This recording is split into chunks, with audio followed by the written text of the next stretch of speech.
हे hello किसान भाइयों, मैं हूं आपका मछली वाला भैया उन्मेष टहरिया।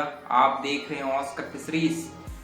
किसान भाइयों, आज का वीडियो आपको YouTube में ऐसा वीडियो कहीं पर भी देखने को नहीं मिलेगा, क्योंकि इस वीडियो में मैं अपने फिशरीज का सबसे बड़ा महापुराण, जिसको हम लोग हैंड बुक ऑफ एक्वाकल्चर बोलते हैं, देख रहे हो ना आप।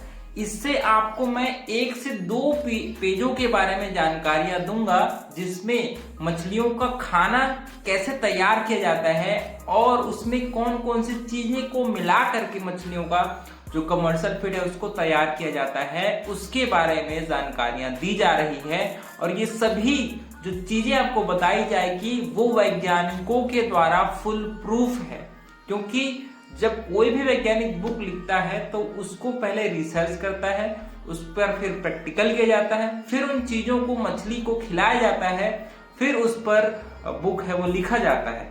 तो उन सभी चीजों को जो मछलियों को बेस्ट ग्रोथ देती है, जो आपकी मछलियों के खाने में यूज होती है, जिनको उपयोग करके मछली का खाना बनाया जाता है, उन सभी चीजों को आपको जानकारियां दी जाती है। तो वो कौन कौन से लोकल इंग्रेडिएंट्स है, कौन कौन सी चीजें हैं जिससे मछली का खाना तैयार किया जाता है, इसका मैं स्क्रीनशॉट आपको अपने स्क्रीन पर शेयर कर दूंगा। पहला इंग्रेडिएंट्स है दोस्तों ग्राउंड नट ऑयल केक। इसमें लगभग दोस्तों 40 से 43% प्रोटीन की मात्रा होती है। दूसरा हमारा खाना है दोस्तों सोयाबीन मील। सोयाबीन का जब तेल निकल जाता है उसके बाद जो बचता है दोस्तों, उसको हम लोग सोयाबीन मील बोलते हैं। इसमें लगभग 50 से 55% प्रोटीन की मात्रा होती है। तीसरा है दोस्तों राइस पॉलिश।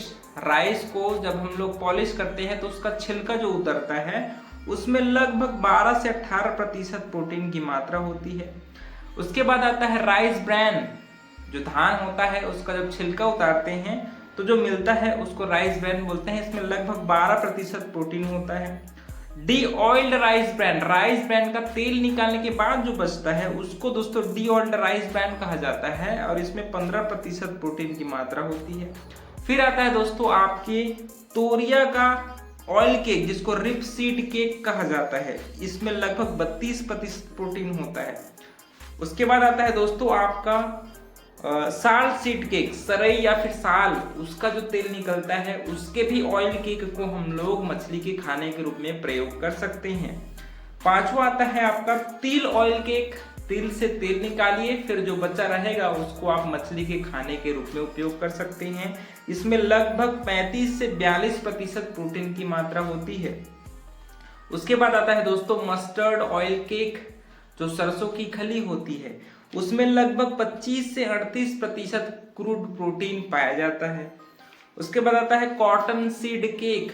जो आपका कॉटन होता है उसका जो सीड होता है उसका तेल निकालने के बाद जो बचता है दोस्तों, उसमें लगभग 32 से 35% प्रोटीन की मात्रा होती है। उसके बाद आता है सनफ्लावर ऑयल केक। जो सूरजमुखी का जो दाना होता है उसका तेल निकालने के बाद जो बचता है दोस्तों, उसमें लगभग 30 से 32% प्रोटीन की मात्रा होती है। फिर आता है कोपरा केक। फिर आता है मैजी फ्लोर मक्का। उसके आटे में लगभग 5 से 6% प्रोटीन की मात्रा होती है। बार्ले ग्रेन जो जौ होता है उसके भी हम लोग उसको भी खाने के रूप में उपयोग करते हैं। मछली के 8 से 10% प्रोटीन होता है। व्हीट फ्लोर जो गेहूं का आटा होता है उसमें लगभग 8 से 11% प्रोटीन की मात्रा होती है। फिश मील जो समुद्री मछली, छोटे मछलियां होती है, उसको पाउडर बना करके फिश मील के रूप में बेचा जाता है। उसको तो उसमें लगभग 45 से 65% प्रोटीन की मात्रा होती है। उसके बाद आता है टेपियोका फ्लोर। श्रिम्प वेस्ट जो समुद्री श्रिम्प होता है ना, उसमें लगभग 22 से 34% प्रोटीन होता है। Squilla meal, squid meal, clam meal, silk worm pupae, de oiled silk worm pupae, blood meal और मीट मील। ये सारी चीजें हैं दोस्तों, वो आपके समुद्री जीवों से प्राप्त किया जाता है। तो इन सभी चीजों को हम लोग मछली के खाने में प्रयोग कर सकते हैं। उसके अलावा और है, इसमें आता है सोयाबीन ऑयल केक। सोयाबीन का तेल निकालने के बाद जो बचता है, soybean meal, sesame oil cake, linseed meal, groundnut oil cake, है ना, fish meal, slaughter house waste, rice bran, wheat bran, तो ये सारी चीजें हैं वो मछली के खाने के रूप में उपयोग हो सकता है। अब बात आती है दोस्तों इसका कैसे उपयोग करना है। देखिए, मछली के खाना बनाने के लिए आपको मैं 2 तरीके बताऊंगा। सबसे पहले दोस्तों, हम लोग जो कमर्शियल फिट खाते हैं उसको, इन सभी इंग्रेडिएंट्स को पहले पीस करके सही मात्रा में कैलकुलेशन किया जाता है, फिर उसको मशीन के द्वारा उसको प्रॉपर शेप प्रॉपर आकार दिया जाता है, साथ ही साथ उसको प्रॉपर टेम्परेचर और प्रेशर के साथ पकाया जाता है, तब जाकर के जो दाना है वो आपकी तैयार होती है। लेकिन मान लीजिए आपके पास मशीन नहीं है मछली के खाने को सही आकार देने में और उसको पकाने में, तो आपको चिंता करने की जरूरत नहीं है। जो चीज मैंने बताई है उसको पाउडर बनाइए, उसमें प्रोटीन सोर्स, कार्बोहाइड्रेट सोर्स और लिपिड सोर्स, इन तीनों के जो इंग्रेडिएंट्स हैं उसको मिलाइए, पाउडर बनाइए और उसको थोड़ा पका करके पानी में गोला बना करके डायरेक्ट आप तालाब में डाल सकते हैं। उससे भी आपकी मछलियों को फायदा होगा।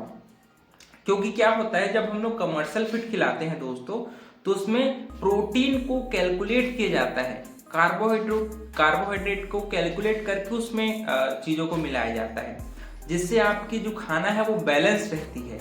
लेकिन जब हम लोग फार्म पर अपना खाना तैयार करते हैं तो उसमें भी हम लोग अगर सही तरीके से उसको पीस करके पका करके अगर गोला बना करके मछली को खिलाया जाए तो आपकी मछलियों को बहुत ही अच्छा फायदा होगा। तो जो लोकल किसान हैं जिनके पास कमर्शियल फीड खिलाने के पैसे नहीं हैं, वो इन सभी इंग्रेडिएंट्स को जो आपके क्षेत्र में मिलता है उस इंग्रेडिएंट्स का उपयोग करके दोस्तों आप मछलियों का खाना है वो तैयार कर सकते हैं। तो किसान भाइयों, अगर आपको ये जानकारी पसंद आई होगी तो वीडियो को लाइक जरूर करिए। ऑस्कर फिशरीज पर नए हैं तो चैनल को सब्सक्राइब करना बिल्कुल मत भूलिएगा। मिलते हैं अगले वीडियो में, तब तक के लिए बड़ों का सम्मान करिए, छोटों को प्यार करिए और खुद का ढेर सारा ख्याल रखिए। Thank you, thanks for watching.